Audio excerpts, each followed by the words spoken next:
빌립보서 4장 벌써 네 번째 시간입니다. 그렇다는 것은 세 번의 시간을 통해서 빌립보서 1장, 2장, 3장을 나눴다는 얘기죠. 오늘 빌립보서 4장 전체 말씀을 가지고 기도와 감사라는 주제로 말씀을 나눠보기를 원합니다.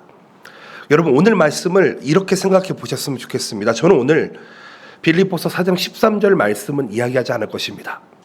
왜 그 말씀이 되는지를 오늘 말씀 속에서 한번 찾아보셨으면 좋겠습니다.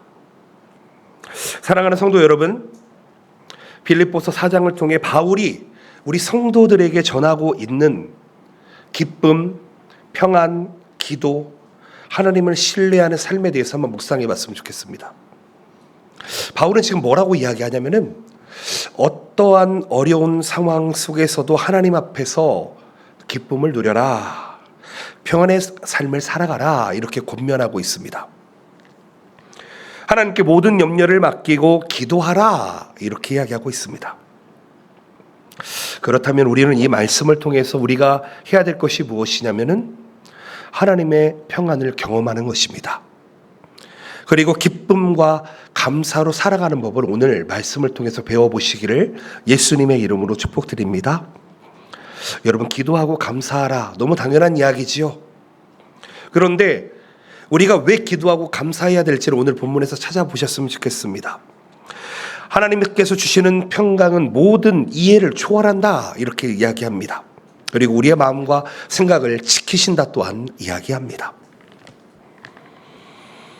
또한 사도 바울은 뭐라고 이야기하냐면 선한 생각을 하고 하나님을 신뢰하는 삶을 살아가라, 이렇게 이야기하고 있습니다. 그렇다면 오늘 결론적으로 말씀드리고 싶은 것은 하나님께 기도하십시오. 하나님께 주시는 평안을 경험하십시오. 그리고 그리스도를 향한 믿음을 오늘 이 시간에 더욱 확고히 하십시오. 저는 오늘 이 말씀을 여러분들께 드리고자 합니다. 오늘 왜 기도하며 감사해야 되는지 말씀을 통해서 여러분들의 삶 속에 답을 얻는 귀한 시간 되시기를, 또한 하나님의 은혜와 평안이 넘치시기를 예수님의 이름으로 축복드립니다. 아멘. 첫 번째 생각해 볼 수 있는 것은 주 안에서입니다. 사도 바울은 성도들에게 주 안에서 항상 기뻐하라, 또 기뻐하라 라고 이야기합니다. 여러분, 여기에서 말하는 이 기뻐하라 라고 하는 것은 단순히 감정적으로 기뻐하라는 것이 아닙니다. 하나님 안에서 발견할 수 있는 그 기쁨을 발견하고 기뻐하라는 것입니다. 우리가 기뻐할 수 있는 이유는 우리의 기쁨이 세상적인 환경에서 오는 것이 아니기 때문입니다. 상황에 의존하는 것이 아니기 때문입니다. 오직 하나님과의 관계 속에서만 발견될 수 있는 기쁨이기 때문에 그 기쁨으로 기뻐하라는 것입니다. 바울은 우리가 어떤 상황 속에서도 하나님과 관계하고 있다면 하나님 주시는 기쁨을 누릴 수 있다 말씀하고 있습니다. 참 재밌는 거 말씀드릴까요? 제가 아는 동역자들은요, 밤새도록 기뻐하면서 이야기를 나눕니다. 남자들이 많이 모여 있는데도요, 알코올이 한 방울이 없어도 밤새도록 기뻐하면서 대화하는 것을 봅니다. 하나님께서 주시는 기쁨은 이런 대화를 통해서, 교제를 통해서, 삶을 통해서 나타나게 됩니다. 오늘 이렇게 이야기합니다. 기뻐하라. 이 뜻이 정확하게 무슨 뜻이냐면 기쁨을 경험해 봐라 라는 것입니다. 즐겨보아라 라는 것입니다. 세상적으로 즐기는 것이 아니라 주님 안에서 진짜 기쁨을 경험해 보라는 것입니다. 그 기쁨이 얼마나 기쁜지를 맛보라는 것입니다.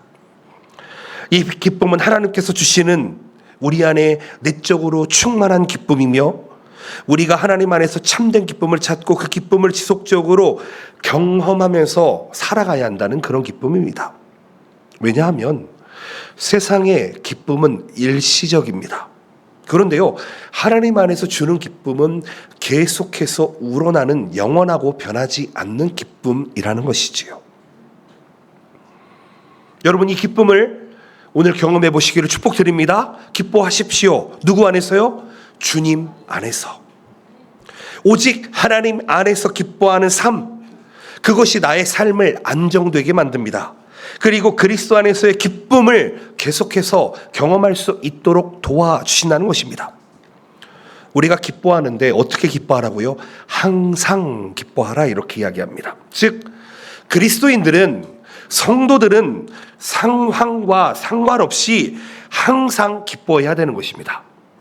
변하지 않는 기쁨을 항상 누려라 이야기하고 있습니다. 우리가 하나님을 믿고 의지하는 삶을 살아갈 때에 우리의 기쁨은 세상의 어떤 변화에도 영향을 받을 수가 없습니다. 그게 진짜 기쁨입니다. 사도 바울이 지금 어디에 있지요? 감옥 안에 있습니다.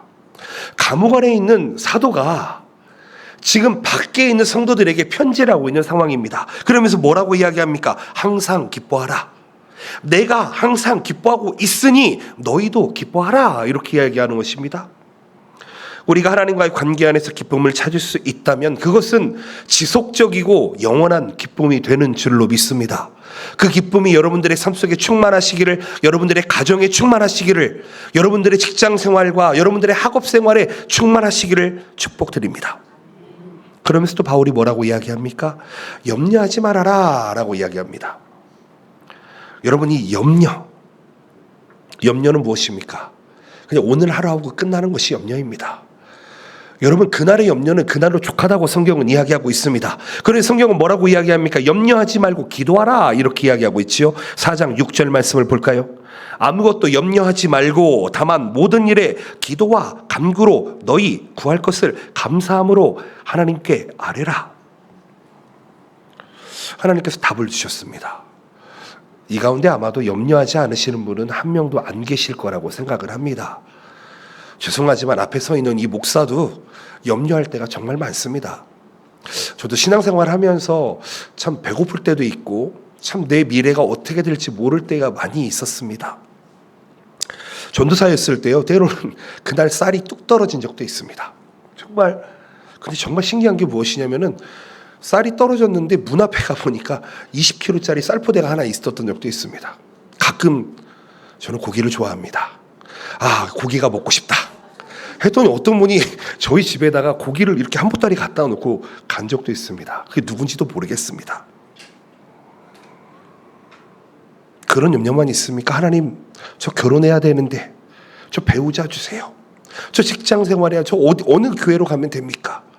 하나님, 저는 자녀들 어떻게 하면 좋겠습니까? 우리 아이들 어떻게 가르치면 되겠습니까? 저도 염려가 많습니다. 그런데요, 그럴 때마다 제가 선택한 방법은 하나님 앞에 와서 기도하는 것이었습니다. 여러분, 금요일에 한번 나와 보십시오. 얼마나 간절하게 구하는지 아십니까? 눈물 콧물 찔찔 짜면서 하나님 앞에 구합니다. 염려할 때마다, 힘들 때마다, 아플 때마다, 낭망할 때마다 하나님께 구합니다. 왜요? 그게 방법이니까요. 간구라고 이야기합니다. 간절한 구함이라고 이야기합니다. 여러분, 이것은 주여 도와주시옵소서가 아니지요. 주님, 나의 삶을 봐주시고 나의 삶을 돌이켜 보아주시옵소서, 나를 도와주시옵소서. 여러분, 이렇게 행해 본 적이 있으십니까? 최악의 상황에서 하나님 앞에 기도해 본 적이 있으십니까? 오늘 본문 말씀을 기억해 봅시다. 염려할 때에는 염려하지 말고 기도하며 간구하며 감사하라 이렇게 이야기합니다. 우리가 염려와 걱정으로 가득 차게 되면 우리의 삶의 기쁨과 평안은 사라져버립니다. 그냥 염려와 걱정이 장애물이 되어버린다는 것입니다. 그런데요, 사도 바울은 이야기합니다. 감옥 속에서도, 착고에 차여져 있는 상태에서도 염려를 내려놓고 기도한다면 하나님의 평강이 우리에게 임한다고 이야기합니다. 그러면서 뭐라고 합니까? 경험해 봐라. 하나님의 평강은 모든 이해를 초월하는 평강이다. 그렇다면 우리가 하나님께 모든 것을 맡기고 기도한다면 여러분, 우리에게도 사도 바울에게 주어졌던 그 똑같은 평강이, 우리의 마음과 생각을 지키는 평강이 우리에게 있는 줄로 믿습니다. 여러분, 먼저 기도하십시오. 먼저 감사해 보십시오. 하나님의 평강을 경험하실 수 있을 것입니다. 여러분, 이런 항상 기뻐하는 삶이, 오직 주님 안에서 주어지는 이 기쁨의 삶이, 평강의 삶이, 인도의 삶이 여러분들이 기도하고 감사할 때에 나타나시기를 예수님의 이름으로 축복드립니다. 아멘. 두 번째로 생각해 볼 수 있는 것은 샬롬입니다. 평강이지요. 아마 이 평강을 누리는 사람이야말로 진짜 성도라고 생각을 합니다. 사도 바울은 성도들에게 염려하지 말고 기도하라라고 권면하면서 그러면 너희들의 삶 속에 평강이 임할 거야, 경험할 거야 이렇게 이야기합니다. 그 평강이 우리의 마음과 생각을 지켜주신다 이렇게 이야기합니다. 그렇다면 이 평강은 단지 외적인 평화가 아니라 하나님과의 관계 속에서 누리는 깊은 내적인 평화가 된다는 것입니다. 여러분 인생 살아보시면 아시지요. 사람은 말 한마디에 천국과 지옥을 왔다 갔다 합니다. 여러분은 그러지 않으십니까? 여러분 주변에 있는 가장 가까운 사람들의 말 한마디 때문에 정말 천국과 지옥을 널뛰기처럼 왔다 갔다 합니다. 외적인 평안이 아닙니다. 우리의 진짜 평안은 바로 우리 내면으로부터 흘러나는 평강이어야 한다는 것입니다. 그런데 그게 어디서부터 시작된다고요? 기도로부터 시작된다는 것입니다. 하나님께 모든 것을 맡기는 것으로부터 시작된다는 것입니다. 그 평강이 우리의 삶을 지켜주고 안정시켜주고 보호해 준다는 것입니다. 여러분 내 인생을 내 마음대로 살 수 있다면, 내 인생을 내가 계획하며 그대로 살 수 있다면 그 사람은 정말 대단한 사람이라는 생각이 듭니다. 근데요, 성경은 그렇게 이야기하지 않습니다. 내 인생 바로 내일 앞 어떤 일이 일어날지 그 누구도 알지 못합니다. 지난주에 이런 일이 있었던 것 같습니다. 어떤 만화책에서요 7월 5일 날 오전 4시에 새벽 4시에 지진이 난다는, 여러분 혹시 그거 듣고 마음이 어떠셨습니까? 불안한 사람이 있었을까요? 없었을까요? 심지어는 여행객들이 확 줄었답니다. 만화책에 나와 있는 그 말 한마디를 믿으면서 일본에는 가면 안 돼. 그런 사람들이 얼마나 많았는지 아십니까? 진짜 지난주에요. 여기 우에노를 한번 갔다 왔는데 외국인들이, 특별히 한국 사람들이 거의 없더라고요. 한국 사람들은 참 그 만화책을 잘 믿는 것 같아요. 저희 딸들이 얘기합니다. 아빠, 새벽에 지진이 온대. 제가 그랬습니다. 야, 빨리 가서 자. 괜찮으니까 자. 저는 인생을 살면서 몇 번의 시간이 있었습니다. 1999년에 세계가 망한다고 하는 사람이 있었습니다. 그렇죠.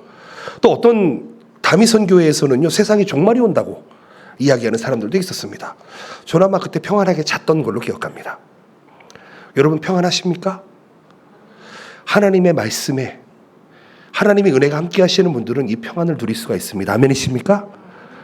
여러분 어떠한 어려움이 있다 할지라도 여러분 불안해하지 않으시기 바랍니다. 아마 이 자리에 계신 분들 많은 분들이 2011년에 3월에 있었던 지진을 기억할 것입니다. 그렇지요? 그때 이후로 우리 살고 있습니다. 아멘이십니까? 여러분 그냥 지진은 일상이 있었던 일이기 때문에 너무 걱정하지 마시고, 후지산이 폭발한다는 사람들이 있는데 뭐 언젠가는 폭발하겠지요. 그런데 여러분 믿음으로 살아보시기를 바랍니다. 구약 성경에 보면은요 소돔과 고모라가 망했습니다. 왜 망했는지 아십니까? 그곳에는 의인이 한 명이 없었기 때문입니다.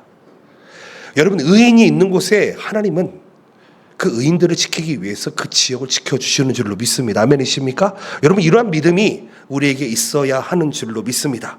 성경에서 이야기하는 평강은 에이레네라고 하는 그리스어인데요, 이것은 단순히 불안한 상태를 넘어서는 단어입니다. 이 샬롬이라는 상태는 하나님과의 완전한 화해로운 상태, 평화로운 상태입니다. 물어볼까요?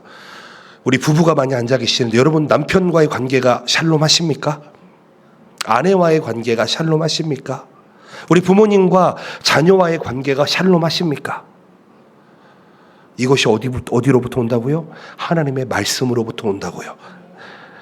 여러분 이 완전한 평강을 우리가 오늘 하나님을 신뢰하면서 하나님의 뜻에 따르면서 순종하면서 자연스럽게 이것이 우리의 삶에 나타나시기를 예수님의 이름으로 축복드립니다.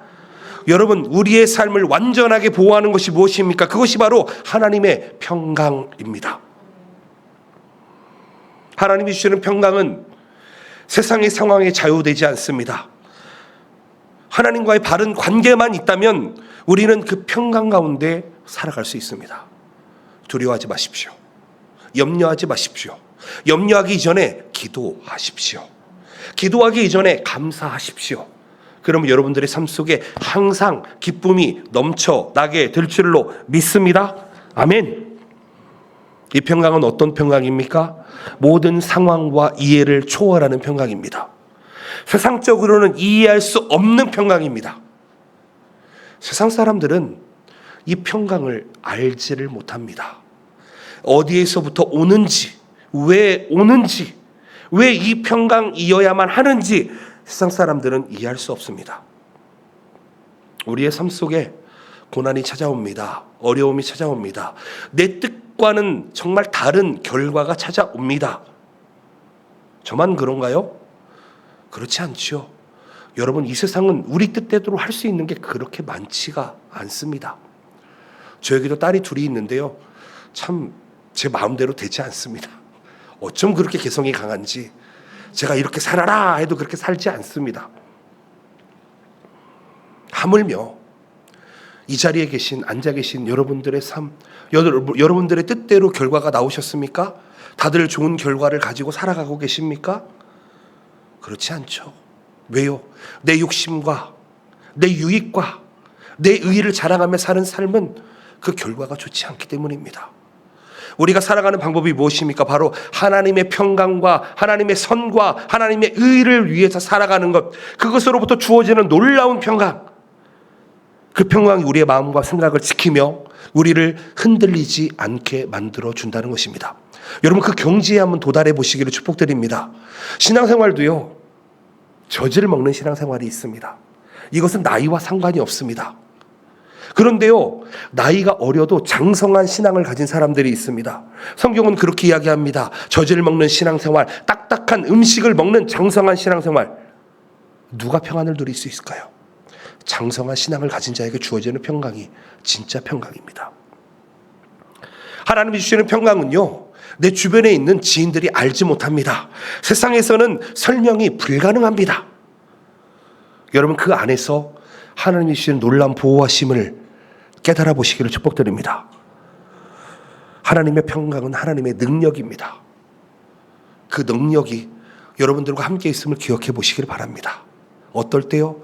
하나님께 맡길 때입니다. 기도할 때입니다. 감사할 때입니다. 그 평안을 매일매일 유지하시기를 축복드립니다. 아멘. 여러분, 평강을 또 생각해 보면은요, 사람들이 생각하는 평강은 아마 기분 좋게 사는 것, 평안하게 사는 것을 생각할지 모르겠습니다. 그런데요, 성경에서 이야기하는 이 샬롬이라는 평강은 우리의 삶의 모든 전적인 분야에 샬롬하는 것입니다. 영적인 부분, 하나님과의 관계, 그리고 혼적인 부분, 우리의 마음과 우리의 생각과 우리의 삶의 관계, 더 나아가 우리 육적인 관계, 부모와 형제자매와 자녀와 이웃과, 더 나아가 나의 직장과 나의 학업과. 하나님은 말씀하십니다. 모든 상황에서 너는 샬롬할 수 있을 것이다.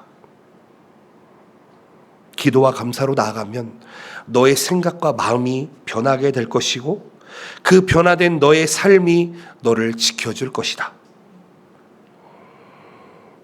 여러분, 우리는 이렇게 예배하고 있지만은요, 팔레스타인 지역과 이란, 이라크 쪽에는 아직도 분쟁이 있습니다.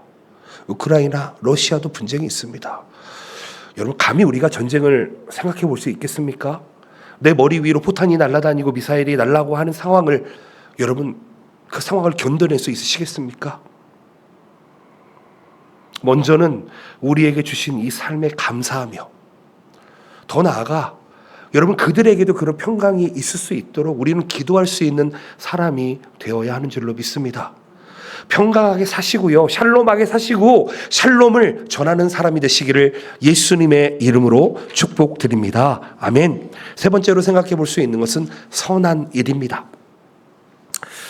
보통 이제 선한 일을 하라고 하면 바깥에 가서 나눠라, 그럴 수도 있겠지만, 사도 바울은 그런 것을 선한 일이다라고 이야기하지 않습니다. 사도 바울은 성도들에게 선한 일을 하기에 앞서 선한 생각을 해라, 이렇게 이야기합니다. 우리가 무엇을 생각할지에 대해서 매우 구체적으로 가르쳐주고 있습니다. 그것은 무엇입니까? 하나님께서 기뻐하시는 생각을 먼저 해라는 것입니다. 사도 바울은 우리의 생각이 하나님을 먼저 두려워할 줄 알고, 하나님을 공경할 줄 알고, 하나님이 사랑이시고, 그리고 또 이웃을 사랑한다는 그런 놀라운 자세를 우리에게 이야기하고 있습니다. 하나님을 사랑하고 이웃을 사랑하는 놀라운 하나님의 명령, 서로를 향한 사랑과 선한 의도로 우리가 충만해야 된다라고 이야기하는 것입니다. 즉 우리가 품은 생각과 우리의 행동과 우리의 태도, 그것이 우리의 신앙생활에 큰 영향을 미친다는 것입니다.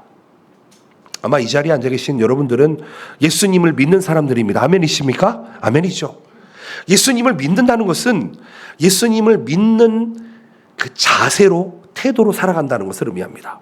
신앙이 있고 없고는요, 여러분 단박에 드러나게 됩니다. 뭘로 드러나는지 아십니까? 말과 행동으로 드러납니다.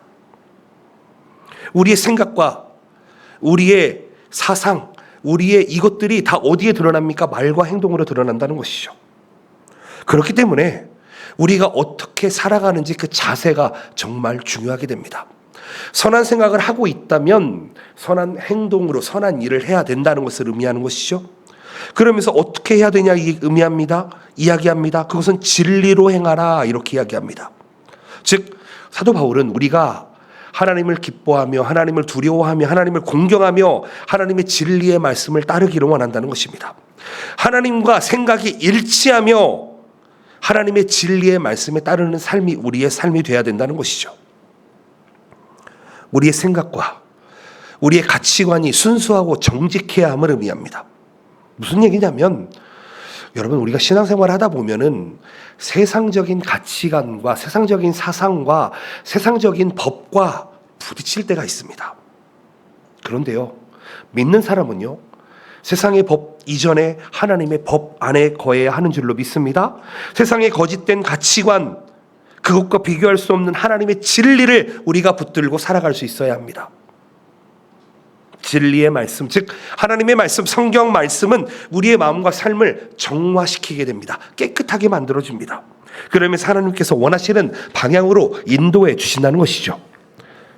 거룩하게 만들어줍니다. 경건하게 만들어줍니다. 깨끗하게 만들어줍니다. 존경할 만하게 만들어줍니다.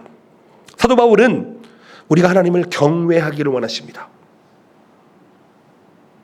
하나님을 리스펙트, 하나님을 두려워할 줄 아는 삶을 살 수 있어야 한다고 이야기합니다. 여러분 물어볼까요? 여러분들의 삶은 어떠십니까?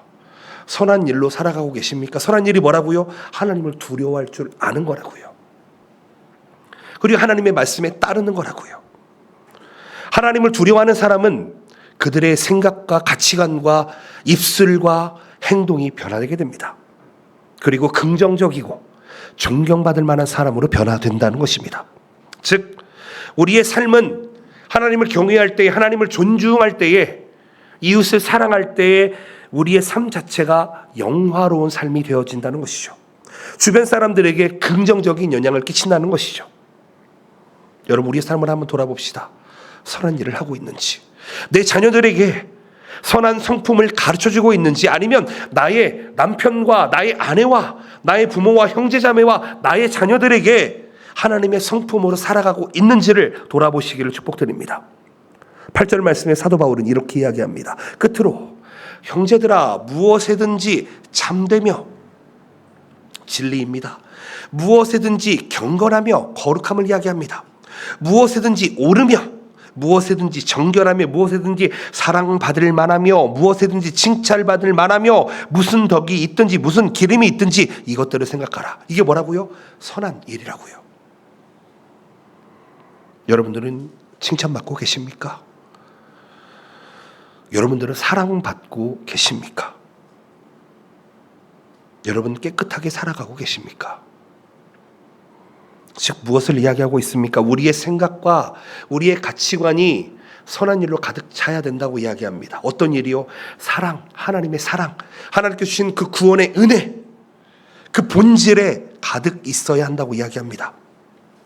그 사랑을 뭐라고 이야기하냐면은 사람을 사랑하는 마음, 이웃에 대한 관심, 이렇게 이야기합니다. 다시 한번 정리합니다. 선한 일이 뭐라고요? 하나님을 경외하는 일이라고요. 선한 일이 뭐라고요? 사랑을 실천하는 일이라고요. 근데 그 사랑이 뭐라고요? 하나님을 사랑하고 이웃을 사랑하는 거라고요. 더 구체적으로 성경은 이야기합니다. 보이지 않는 하나님을 너희가 사랑한다고 어떻게 이야기할래? 너 주변에 있는 사람도 사랑하지 않으면서 네가 하나님의 사랑을 안다고 이야기할 수 있느냐? 성경은 이렇게 이야기합니다. 즉 우리의 사랑은 타인을 배려할 수 있어야 하며 사랑할 수 있어야 합니다. 이것은 하나님께서 우리를 먼저 사랑하신 그 사랑을 배우며 행동하는 것입니다.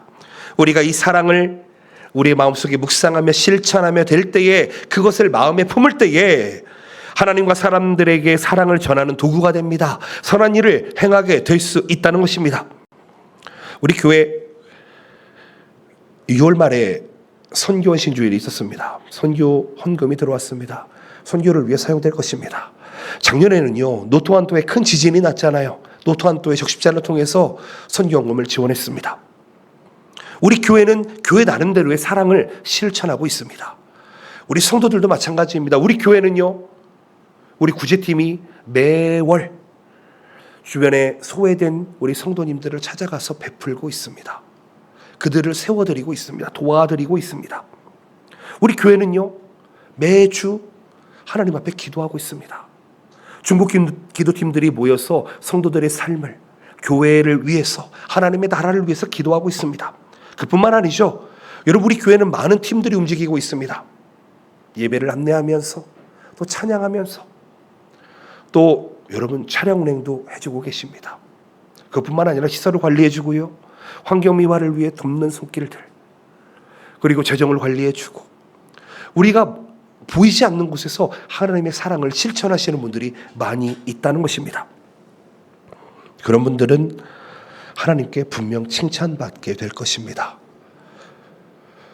잘하고 착하고 충성된 종아, 내가 너에게 맡긴 것을 너가 잘 이루었다. 여러분, 칭찬받는 삶을 살았으면 좋겠습니다. 칭찬받는다는 것은 너의 선한 일을 내가 인정한다라는 뜻입니다. 사랑하는 성도 여러분, 우리의 생각이 먼저 선한 일에 충만하시기를 축복드립니다. 하나님을 경외하는 일에 충만하시기를 축복드립니다. 거기서부터 우리의 말과 행동이 등장하게 됩니다. 도덕적으로 바른 판단을 하게 됩니다. 선한 일에 집중할 수 있게 됩니다. 이것이 뭐라고요? 하나님께 영광을 올려드리는 거라고요. 간단합니다.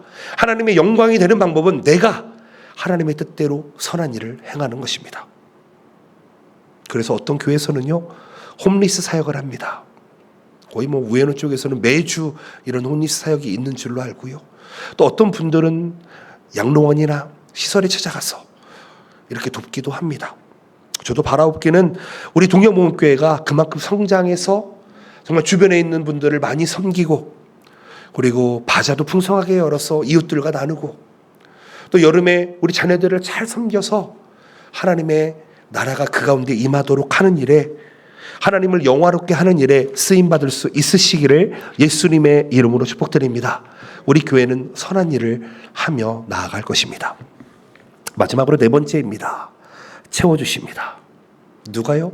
하나님께서요. 사도 바울은 하나님께서 성도들의 필요를 채우신다, 이렇게 이야기합니다.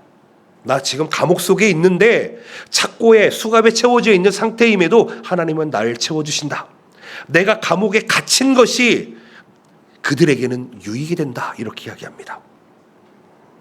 사도 바울은 필요를 채워주시는 하나님, 그를 고백합니다. 하나님께서 우리에게 필요한 모든 것을 공급해 주신다 이야기합니다. 사도 바울은 이 사실을 자신의 삶 속에서 경험하고 있고 경험했었습니다. 이 경험을 통해 자신의 이 모든 공급이 하나님으로부터 왔다, 이렇게 고백하고 있는 것입니다. 자신의 필요가 하나님에 의해서 언제나 채워졌다. 여러분 아멘이십니까? 여러분 만족합시다. 자족합시다. 하나님께서 일하셨습니다. 아마 여러분들이 모르실지라도 하나님은 공급하고 계시고 지금까지 공급해 주셨습니다. 하나님의 은혜가 우리의 삶을 지탱해 줬고 지금까지 살아오게 만들었다는 것입니다. 그렇다면 우리가 하나님의 공급, 그 프로바이더를 우리가 신뢰하면서 하나님의 뜻에 따라 살아갈 필요가 있다는 것이죠. 이해할 필요가 있다는 것입니다. 여러분, 우리가 인터넷을 쓰고 있습니다. 인터넷 중계기가 있으면 프로바이더 회사가 있습니다. 어떤 회사에서 인터넷을 공급해 주는지 그 회사에 따라서 우리는 인터넷을 받아서 쓰고 있다는 것입니다. 여러분 잘 이해하셔야 됩니다. 우리는 매일매일이 하나님과 연결되어 있어서 하나님께로부터 공급이 계속 진행 중에 있습니다. 특별히 이 예배가 하나님의 말씀, 하나님의 은혜, 하나님의 축복, 하나님의 충만이 공급되는 귀한 자리임을 믿으시기를 축복드립니다. 그러한 풍성한 은혜가 있는 곳이 바로 이곳입니다. 여기에서 공급하다라고 하는 이 단어의 원래의 뜻은 풍성하게 제공한다라는 뜻을 가지고 있습니다. 충분히 공급한다라는 뜻을 가지고 있습니다. 넘쳐 흐른다라는 뜻을 가지고 있습니다. 즉 바울은 하나님께서 우리가 필요한 모든 것을 공급해 주시고 넉넉하게 하시고 흘러넘치시고 우리가 겪는 어려움이나 고난 속에서도 부족함이 없게 하신다. 아멘이십니까? 아멘.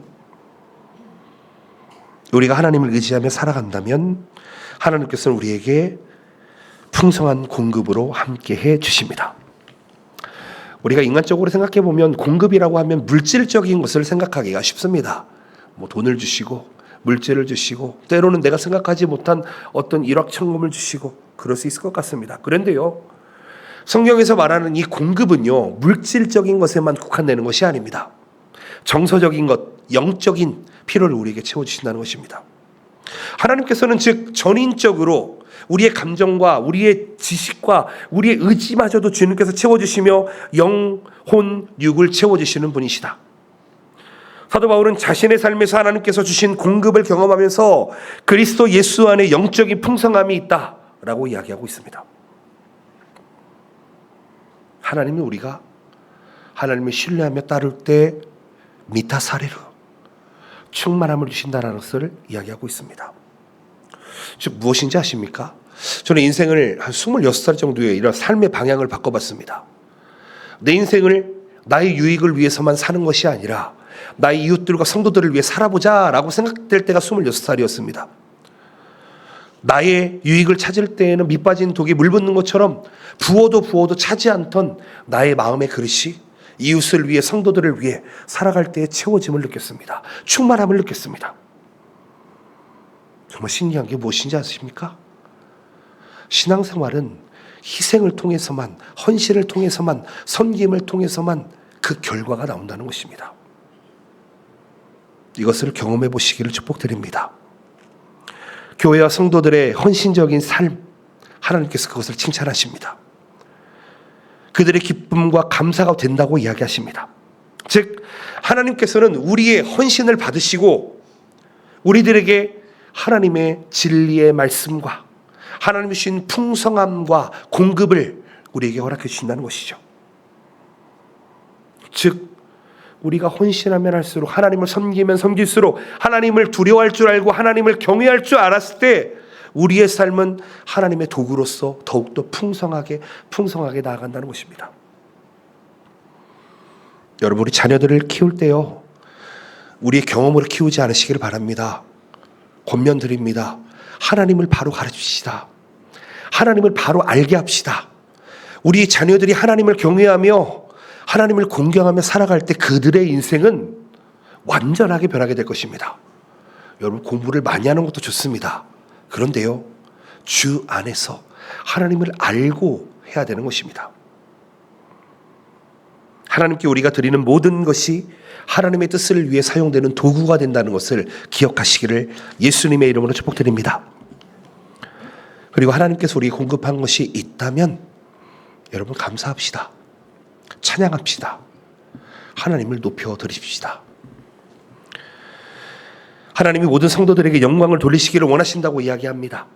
하나님은 우리가 하나님의 뜻을 이루는 데 헌신할 때 필요를 채워주시고 하나님의 영광을 나타내게 하신다는 확신을 가지고 사도 바울과 같이 살아보시기를 바랍니다. 구약 성경 말씀에 보면은요, 하나님은 아브라함에게 이렇게 이야기하십니다. 너의 사랑하는 독자 이삭을 나에게 바쳐라. 뭐로요? 번제로요. 번제는 태워서 드리는 제사를 이야기합니다. 이게 무슨 이야기입니까? 너가 100살에 얻은 그 자녀를 나에게 바쳐라.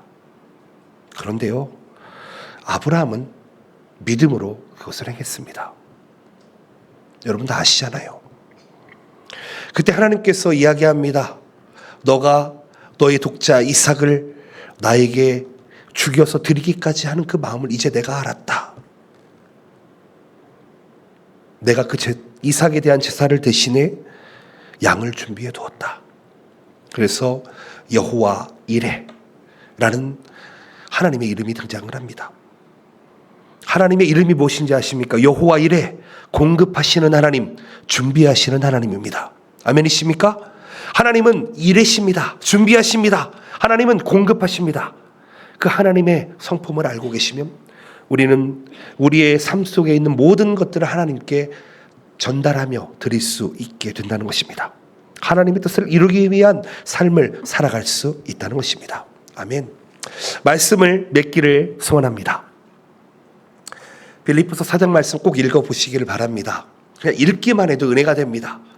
그리고 4장 13절 말씀 왜 나왔는지 묵상해 보시기를 바랍니다. 빌립보서 4장에서 기뻐하라 이야기합니다. 평안하라 이야기합니다. 기도해라, 감사해라. 하나님 주신 공급을 깊이 묵상하라. 항상 기뻐하고 모든 염려를 기도와 간구로 하나님께 맡기며 하나님께서 우리의 모든 필요를 풍성하게 채우심을 믿고 나아가라. 하나님께 주시는 은혜를 누려라 이야기합니다. 여러분 한 가지만 기억하십시오. 우리가 살아가고 있는 것 당연한 게 아닙니다. 이 말씀을 이해할 수 있다면 여러분의 신앙은 정말 높은 수준의 신앙이 될 것입니다. 하나님께서는 은혜로 우리에게 모든 것을 채워주십니다. 은혜는 무엇입니까? 선물입니다. 기프트입니다. 근데 그게 당연한 게 아니더라는 것입니다. 우리의 삶도 또한 이웃을 위해서 그렇게 살아갈 수 있어야 할 것입니다. 오늘 말씀을 통해서 하나님의 평강과 공급의 은혜를 신뢰하면서 기쁨으로 감사로 나아갑시다. 하나님 안에서만, 주님 안에서만 기쁨을 찾읍시다. 기도와 믿음으로 하나님 앞에 한 걸음씩 나아갑시다. 하나님 주신 평강을 마음에 새겨봅시다. 우리의 삶을 하나님의 영광의 삶으로 바꿔봅시다. 모든 것을 풍성하게 하시고 공급하시는 하나님을 만나봅시다. 경험해봅시다. 그게 지금 사도 바울이 우리에게 말씀하고 있는 하나님의 말씀입니다. 기억하셨으면 좋겠습니다. 말씀을 기억하시면서 기도하는 시간을 가졌으면 좋겠습니다.